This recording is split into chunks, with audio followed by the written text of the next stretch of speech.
ফিলিস্তিনের গাজার মুসলমানদের জন্য যেই হসপিটাল ছিল সেই হসপিটালটাকেও ইসরায়েলের বর্বর হানাদার বাহিনী বোমা ফেলে বোমার আঘাতে সেই হসপিটালকেও গুড়িয়ে দিয়েছে। চিৎকার করে ফিলিস্তিনের মুসলমানরা চিকিৎসার জন্য চিৎকার করে দিক বেদিক ছুটোছুটি করছে।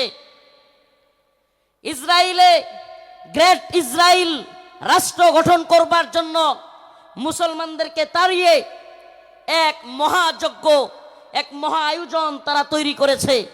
গ্রেট ইসরায়েল তৈরি করবে।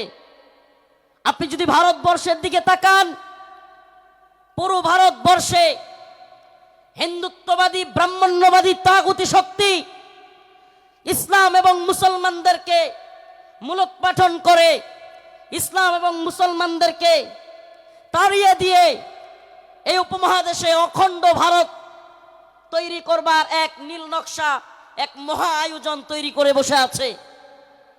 অপ্রিয় মুসলিম উম্মাহ, আজকের আয়োজন বৃথা হয়ে যাবে। আজকের এই লক্ষ লক্ষ মানুষের জমায়েত বৃথা হয়ে যাবে যদি নির্যাতিত নিপীড়িত মুসলিম উম্মার পক্ষে এই জাগরণ, এই জজবা আমরা যদি কাজে লাগাতে ব্যর্থ হই।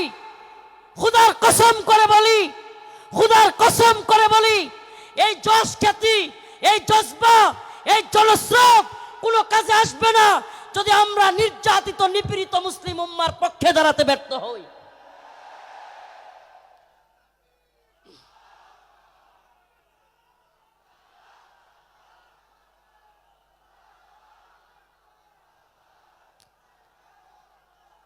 আজ পৃথিবীর দিকে দিকে মুসলমানদের যে চিৎকার, মুসলমানদের যে হাহাকার, মুসলমানদের যে আর্তনাদ, সেটাই যেন কোরআনের সূরাতুন নিসার ৭৫ নম্বর আয়াতে আল্লাহ পাক ফুটিয়ে তুলেছেন।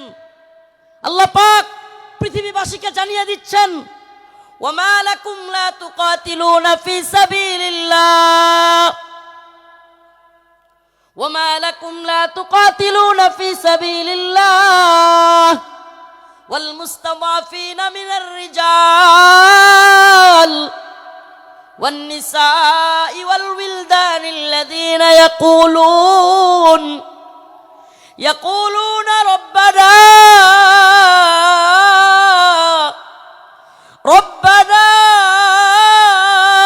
أخرجنا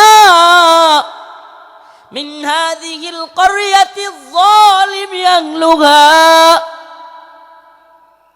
এই যে রব্বানা, হে আমাদের রব, আখরিজনা, আমাদেরকে বের করেন, আমাদেরকে বের করেন, মিন হাদিহিল ক্বরিয়াতিজ যালিমি আহলুহা ওয়াল মুস্তাদআফিনা মিনার রিজাল ওয়ান নিসা ওয়াল উইলদানিল্লাযিনা ইয়াকুলুন। এই যে দুর্বল মানুষদের, নিপীড়িত নির্যাতিত মাজলুম মানুষদের আর্তনাদ, শিশুদের চিৎকার, আমাদের মা বোনদেরকে সেই দর্শিতা মায়ের হাজারি, এগুলোই যেন কোরআনের এই আয়াতে আল্লাহ পাক ফুটিয়ে তুলেছেন। আল্লাহ পাক জানিয়ে দিলেন, ও মুসলিম উম্মার যুবকেরা, খাহেশাত পূরণ করার জন্য লক্ষ লক্ষ জমায়েতের মধ্যে তোমাকে বরণ করে নেওয়া, এটা তোমার সাকসেসফুলতা। কিন্তু মনে রাখবা, এই বরণ করে নেওয়া, এই হাজারো লক্ষ জনতা কিংবা এই স্রোত, এই ফ্যান্টাসি, এই সব কিছু যদি তুমি নির্যাতিত নিপীড়িত উম্মার পক্ষে কাজ করতে না পারো, কোনো লাভ হবে না, কোনো ফায়দা হবে না। আমরা যতক্ষণ পর্যন্ত নির্যাতিত নিপীড়িত মুসলমানদের পাশে দাঁড়াতে পারবো, আল্লাহ পাকের ঘোষণা, ইন্নামাল মুমিনুনা ইখওয়া, মুমিন মুমিনের ভাই, মুমিন মুমিনের ভাই। বড় আফসোস লাগে, কষ্ট লাগে, আমরা কিভাবে দাঁড়াতে পারবো অনেকে বুঝি না। অনেকে বলি, হুজুর আমরা সেই ফিলিস্তিনিদের পক্ষে কিভাবে দাঁড়াবো, আমরা কাশ্মীরিদের পক্ষে কিভাবে দাঁড়াবো। আমি বলি, দাঁড়ানোর অন্যতম মাধ্যম হলো ইসরায়েলি পণ্য বয়কট করুন। মানসিকভাবে অন্তর থেকে কষ্ট লাগে, এদের একটু লজ্জা হওয়া উচিত। এজন্য আজকের যেহেতু সুযোগ পেয়েছি, আর দিনের পক্ষ থেকে এই কথাটা বলার পরে আশা করি এদের কিছুটা হলেও লজ্জা হইতে পারে। এরা কারা? ঢাকার শাহজালাল আন্তর্জাতিক বিমানবন্দর, এটাতে আপনি একটা বোতল পানি কিনে পাবেন না ইসরায়েলি পণ্য ছাড়া। এই নির্লজ্জরা, আমি কতদিন বলেছি ইকুয়েফিনা কিংবা কিনলে ছাড়া তাদের কাছে কোনো পানি নাই। আমাদের জানতে মনে চায়, আমাদের বাংলাদেশি পণ্য ব্যবহার করতে তোদের এত জ্বলে কেন? ইকুয়েফিনা কিংবা কিনলের চাইতে অনেক ভালো মানের পানি হলো মাম। আজকে মাম পানি এয়ারপোর্টে রাখা যায় না।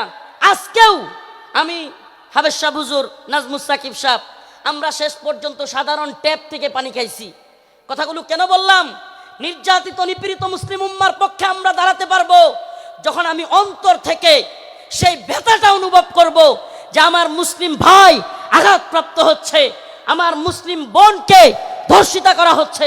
সেই ব্যথাটা যখন আমার অন্তরে থাকবে, কিভাবে তাদের পাশে দাঁড়াতে হবে সেটা অন্তর থেকেই আপনার মনই সায় দিবে যে এটা করলেই আমি নির্যাতিত নিপীড়িত ভূখণ্ডের প্রতি আমার সহমর্মিতা জানানো হবে। লজ্জা হওয়া উচিত এই এয়ারপোর্ট কর্তৃপক্ষের।